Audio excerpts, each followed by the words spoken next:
अब दूसरी बात भाई और बहनों, बहुत सारी बातें हैं। अब दास को ना जाने क्यों अंदर से ये महसूस हो रहा है कि गुरुजी कभी भी अचानक साध संगति में आ सकते हैं। देखो दास अपनी बता रहा है, दास को जो महसूस हो रहा है ना कि ये परमात्मा कभी भी अचानक से साध संगति में आ सकते हैं। सत्सेवक भाई बहनों के घरों पर आ सकते हैं, चाहे एक के आओ, चाहे दो के आओ, चाहे 100 के आओ, समर्थ है। और दास को 2 दिन पहले स्वप्न भी दिखाया परमात्मा जी ने कि ऐसे ही सत्सेवक भाई बहन बैठे हैं। किसी भी सत्सेवक भाई बहन की शक्ल मुझे ध्यान नहीं, लेकिन 150 भाई बहन बैठे हुए हैं। दास भंडारा कर रहा नीचे बैठकर, अचानक से गुरुदेव भगवान आ गए और गुरुदेव भगवान भी जमीन पर बैठकर दास के सामने वाली लाइन में बैठकर भंडारा कर रहे हैं। और किसी के दिमाग में नहीं आई, जब दास ने 2-4 पूरियां खा ली, सामने बैठकर गुरुदेव भगवान भी भोजन कर रहे हैं, दास भी कर रहा सामने बैठकर, फिर अचानक से दास के दिमाग में आई कि गुरुजी बैठे सामने तो, और हमने तो गुरुजी को कहां बैठाना चाहिए था और गुरुजी बैठे कहां हैं। दास फूट फूट के रोने लगा, स्वप्न में फूट फूट के रोने लगा कि हे परमात्मा, अब सिंहासन कहां से लाऊं। हे परमात्मा, आप जी को तो सिंहासन पर बैठना था, अब सिंहासन कहां से लेके आए। और दास फूट फूट के रोने लगा कि भाई तुम सत्सेवकों के दिमाग में भी नहीं आई, मेरे भी नहीं आई ये बात। और उसके बाद में अचानक से दास की जो आंखें हैं वो खुल जाती है, किसी का फोन आ जाता है, तो मोबाइल की रिंग बजने से स्वप्न टूट गया।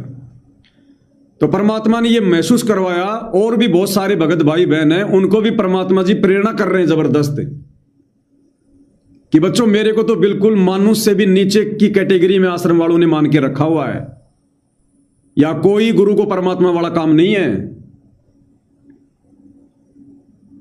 तो बहुत सारे भाई बहनों को भी परमात्मा जी प्रेरणा कर रहे हैं।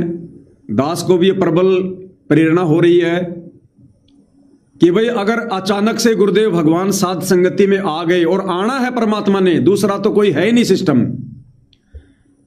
ये आश्रम वाले भले हमारे को गुरुद्रोही समझें, ईर्ष्या में आकर ये चाहे जो मर्जी सोच ले, कोई दिक्कत नहीं है। ये ज्ञान और अज्ञान की लड़ाई है, इनकी बुद्धि काल ने ऑफ कर रखी है, ये नहीं सोच सकते वहां तक जहां तक हम सोच रहे हैं। तो सतगुरु रामपाल जी परमात्मा कभी भी साध संगति में आ सकते हैं, वो झटका इन आश्रम वालों से झेला नहीं जाएगा। अब ये लीला परमात्मा चाहे 2 महीने में करो, चाहे 6 महीने में करो, चाहे साल भर में करो, ये इनकी मौज, इनकी मर्जी। आना तो है ही परमात्मा ने, फाइनल है। तो परमात्मा ने जो प्रेरणा की है, उस आधार से दास परमात्मा जी के लिए एक सिंहासन बनवा रहा है। दास ने बहुत ज्यादा यूट्यूब पे सर्च किया है, 2-4 जगह दास ने बात भी की है। और सोमवार को दास यहां से जाएगा उस फैक्ट्री में जहां पर वो फर्नीचर बनता है, उन्होंने सैंपल भी भेजे हैं। एक बहुत बड़ा सिंहासन, भव्य, तकरीबन 7 फुट ऊंचा है, 5 फीट यूं चौड़ा है, और बिल्कुल व्हाइट कलर का बनवाएंगे, स्नो व्हाइट, व्हाइट गद्दी, व्हाइट रंग, लकड़ी का पूरा काम कंप्लीटली डिजाइन के साथ में, और कुल्टिंग वगैरह, गद्दा वगैरह। और उसके ऊपर एक सफेद कलर का एक छत्र बनवाएंगे जो कि हटाने वाला होगा, चाहेंगे जब लगा ले, चाहे जब हटा ले। तो गुरुदेव भगवान के सिंहासन के ऊपर एक छत्र होगा बड़ा, व्हाइट कलर का।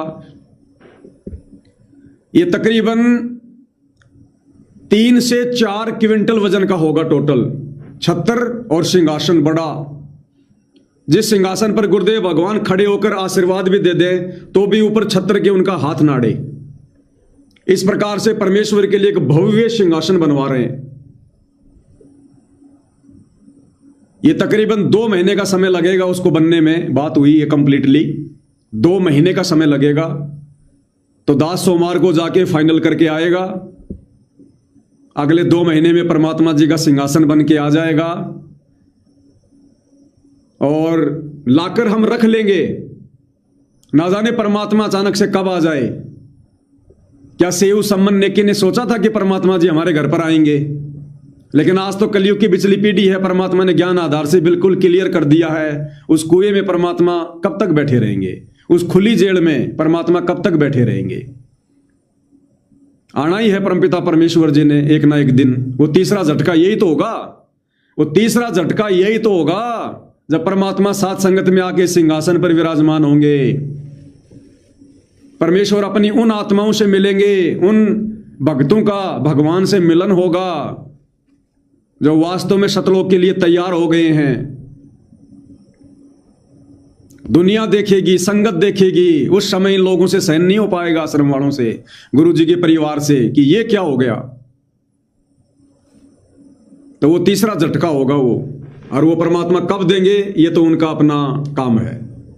वो 6 महीने लगे, 2 महीने लगे, साल भर लगे, 2 साल लगे, हमें कोई दिक्कत नहीं। परमात्मा की मौज है, उनकी मर्जी है। तो दास सोमवार को अपने कुछ भगत भाइयों के साथ में जयपुर से तकरीबन 400-500 किलोमीटर दूर है, वहां दास जाएगा और उसको फाइनल करके आएंगे, लाकर अपने घर पे हम रख लेंगे।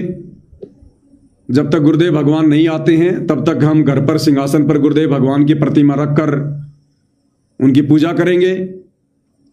और जिस दिन गुरुदेव भगवान आ जाएंगे, जिस भी भगत भाई के घर पर आ जाएंगे, जरूरी नहीं है कि मुझ पवन दास के पास ही आएंगे, ऐसा सोचना भी मत। ये मालिक की मौज है, मालिक की मर्जी है। ये हम नहीं कह सकते कौन आत्मा क्या है, कैसी है। हम किसी आत्मा की गरीबी को देखकर, उसके शरीर के रंग को देखकर हम ये जज नहीं कर सकते कि ये भगत अच्छा है कि ये भगत कमजोर है। तो परमात्मा किसी भी सत्सेवक भाई बहन के घर पर जिसकी नीयत शुद्ध है, जिसकी श्रद्धा पूरी है, जिसका समर्पण पूरा है, जो अपने सतगुरु पर पूर्णतया आश्रित है, परमात्मा तो उसी के घर पे दया कर देंगे। तो जैसे हमें पता चलेगा कि गुरुदेव भगवान आ गए हैं मालिक, तो उठा के सिंहासन परमेश्वर जी का तुरंत वहां जाके विराजमान कर देंगे। अब भगवान के साथ भगवान वाले काम करने, भगवान को मानुष मान के लोग अपनी दुर्गति करवा रहे हैं, वैसा काम अब हम नहीं करेंगे सत्संगत वाले। दुनिया देखेगी कि परमात्मा क्या होता है, परमेश्वर क्या होता है, भक्तों के द्वारा गुरु को भगवान कैसे माना जाता है। तो परमेश्वर जी के लिए सारी वस्तुओं की, खैर हम वैसे तो क्या कर सकते हैं भाई और बहनों, हम सब जानते हैं 2 कोटि के जीव हैं, आप और हमारी कोई औकात नहीं है। सतगुरु को क्या दीजिए, देने को कुछ नहीं। रतन जड़ित सिंहासन पर बैठने वाला अमर परमात्मा, हम उसके लिए क्या कर सकते हैं। लेकिन वो परमात्मा श्रद्धा देखता है, भाव देखता है, और श्रद्धा भाव से जो भी जितना भी कुछ कर दे उतनी उसकी भक्ति बनती है। तो पूज्य गुरुदेव भगवान के आशीर्वाद से, उन्हीं की सत्प्रेरणा से अब आने के बाद परमेश्वर को कोई सोफे पे थोड़ी बिठाएंगे, कोई चेयर पे थोड़ी बिठाएंगे ना आश्रम वालों की तरह। अब हम अपने भगवान से दंडवत थोड़ी करवाएंगे। अब हम मर जाएंगे लेकिन अपने भगवान को दंडवत नहीं करने देंगे। ये गुरुदेव भगवान आप किसके आगे दंडवत करोगे? जब तक हम मंद बुद्धि थे, हमें आपकी पहचान नहीं थी, तब तक परमेश्वर आपने दंडवत किया, अपने आप को किया। अब परमेश्वर, दुनिया आपको दंडवत करेगी, आप किसी को दंडवत नहीं करेंगे। हमें पता चल गया अब परमेश्वर के साथ परमेश्वर वाली भक्ति क्रिया होंगी। अब धीरे धीरे धीरे धीरे सारी सामग्री गुरुदेव भगवान के लिए जमा होगी। वैसे पहले से बहुत सारी सामग्री तो जमा है भाई, परमेश्वर जी का बेड भी लगा हुआ है, परमेश्वर जी के कपड़े भी हैं, परमेश्वर जी की हाथ की जो घड़ी है वो भी है, जो चश्मा है वो भी है, और भी बहुत सारी चीजें हैं छोटी मोटी। अलग से घर पे परमपिता परमेश्वर जी का बाथरूम है सेपरेट, परमेश्वर जी का बेड है, सब कुछ है। मालिक की चरण पादुकाएं भी हैं।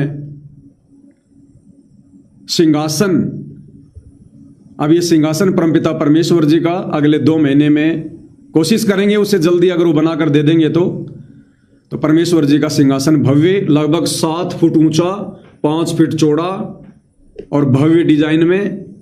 देखो भगत तो जितनी उसकी पार बसाती है वो तो बढ़िया से बढ़िया चीज ही बनवाएगा। तो परमेश्वर जी के आशीर्वाद से एक बहुत ही अच्छा सुंदर भव्य सिंहासन अब देखो ये हीरे मोती लाल लगाने की तो हम सत्सेवक भाई बहनों की औकात नहीं है भाई और बहनों। और जिनको परमात्मा ने औकात दी थी उनको परमात्मा ने सद्बुद्धि नहीं दी। जिन शतलोक आश्रम वालों को परमेश्वर ने अरबों खरबों में तोल दिया, जिनके पास में धन की कोई कमी नहीं छोड़ी, लेकिन उधर से परमात्मा ने वो बुद्धि नहीं दी उनको, गुरु को परमात्मा मानने वाली, जिस कारण से एक 2-4 हजार की चेयर लाके पटक दी अपने गुरु जी के नीचे। एक चवर भी नहीं लाया जा रहा, चवर भी। ये हनुमान जी की गदा लेकर संत रामपाल जी का सम्मान करने जो लोग आ रहे हैं उनसे प्रार्थना है अब की बार आओ तो भैया 2-4 चवर ले आना। अरे चवर ले आना, चवर। हनुमान जी की गदा काम नहीं आएगी, चवर काम आ जाएगा तुम्हारा। आश्रम वालों को दे देना कि नालायको ये टोवेल से कब तक मक्खी मच्छर उड़ाओगे अपने गुरु जी के, कम से कम ये चवर तो ले लो, तो तुम्हारी सेवा लग जाएगी थोड़ी बहुत। जगत वालों, हनुमान जी की गदा से बढ़िया तो चवर दे दो इनको 3-4 ले जाके अब की बार। तो गुरुदेव भगवान के आशीर्वाद से बहुत जल्द परमपिता परमेश्वर जी का सिंहासन भी आ रहा है। हर संभव परमपिता परमेश्वर के साथ संगति में आने से पहले पहले आवश्यक वस्तुएं लाकर जमा कर ली जाएगी। आगे का समय का भी नहीं पता भाई और बहनों, समय क्या है क्या नहीं है, परिस्थितियां बिगड़ेंगी। अब देश के कई राज्यों में चुनाव हैं, बंगाल में चुनाव चल रहा है। 2 लाख रिजर्व पुलिस फोर्स वहां पर तैनात कर दी गई है। दास को तो शक हो रहा है कि कहीं वो भविष्यवाणियां ठीक होने का समय ना आ गया हो, जिसमें लिखा है ज्ञान गंगा में कि भारत देश के 16 से ज्यादा राज्यों में राष्ट्रपति शासन लगेगा, इमरजेंसी लगेगी। तो बंगाल के चुनाव में बीजेपी सरकार के द्वारा 2 लाख रिजर्व पुलिस फोर्स को तैनात कर दिया गया, जिनमें आर्मी, सीआरएफ है, जो भी हैं ये टुकड़ियां, यानी 2 लाख वहां पर जो है आर्मी को वहां पर तैनात कर दिया गया है चुनाव में। आज तक की सबसे ज्यादा संख्या है ये। भारत पाकिस्तान का युद्ध हुआ था, वहां भी इतने सैनिक नहीं किए गए थे। तो दास को तो अंदेशा हो रहा है कहीं उन भविष्यवाणियों के ठीक होने का समय ना रहा हो, कि कहीं कोई दंगा फसाद हो जाए और वहां पर तुरंत इमरजेंसी लागू कर दी जाए। अब समय तो आ रहा धीरे धीरे भाई और बहनों, आज नहीं तो 6 महीने बाद इमरजेंसी तो लगनी है। जगह जगह राष्ट्रपति शासन लगेगा, आपातकाल लगेगा। ज्ञान गंगा पुस्तक में सतगुरु रामपाल जी ने अगर भविष्यवाणी लिख रखी है तो सच्ची होगी। तो आने वाले समय में परिस्थितियां तेजी से बिगड़ेंगी। एक बार फिर से अमेरिका का ईरान का युद्ध फिर हो गया चालू, फिर से वो बंद कर दिया रास्ता जहां से तेल आ रहा था, गैस आ रही थी। तो परिस्थितियां तो बिगड़ेंगी। दुनिया को भगवान बंदर दिखाएगा। अब उस समय क्या पता हमें कोई चीज मिले ना मिले, सिंहासन आए ना आए। तो परमेश्वर जी ने प्रेरणा कर दी है, और उन्होंने प्रेरणा की है तो सत्य की है। और ये तो हम लोगों की नीचता है कि आज से पहले हम भगत भाई बहन ये विचार क्यों नहीं कर पाए, आज से पहले हम गुरुदेव भगवान का सिंहासन क्यों नहीं बनवा पाए।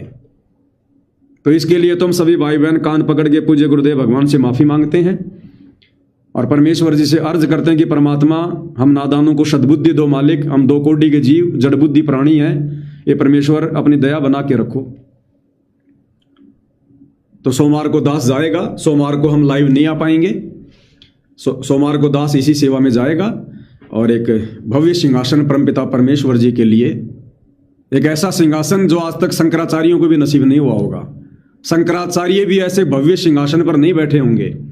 ऐसा सिंहासन पूज्य गुरुदेव भगवान के लिए हम बनवाएंगे, उन्हीं के आशीर्वाद से। आप और हमारी कोई औकात नहीं।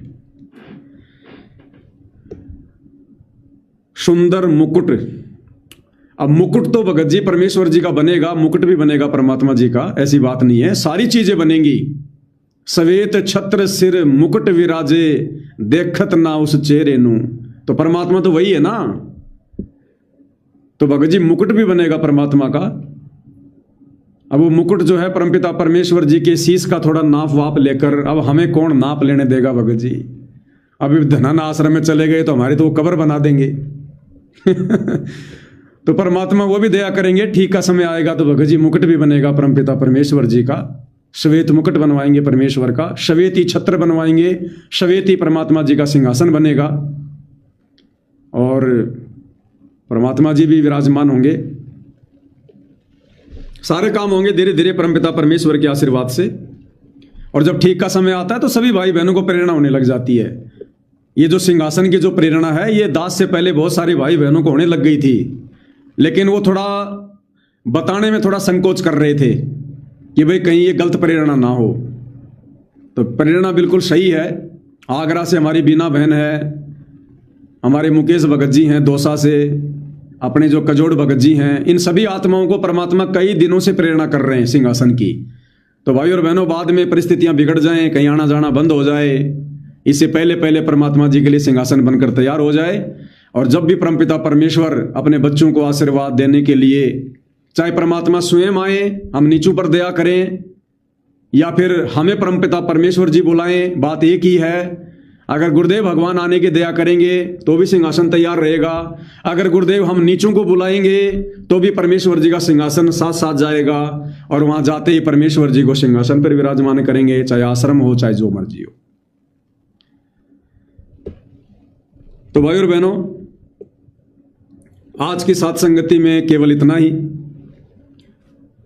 पूज्य गुरुदेव भगवान हम सभी साध संगति से जुड़ी हुई आत्माओं को इसी प्रकार दृढ़ता दें, हमें हिम्मत दें, हमारा विश्वास अपने गुरुदेव भगवान के चरणों में इसी प्रकार से कायम रहे, दृढ़ रहे। हमें परमेश्वर उस चट्टान की तरह बना दें जिस पर कितने ओले गिरो, कितने ऊपर से पत्थर गिरो, चट्टान बिल्कुल भी ना चटक पाए। तो इतनी दृढ़ता गुरुदेव भगवान हम नीच आत्माओं को दें, अपना आशीर्वाद बना के रखें, हमें सद्बुद्धि दें परमात्मा, हम दो कोटि के जीवों पर मेहर बना के रखें।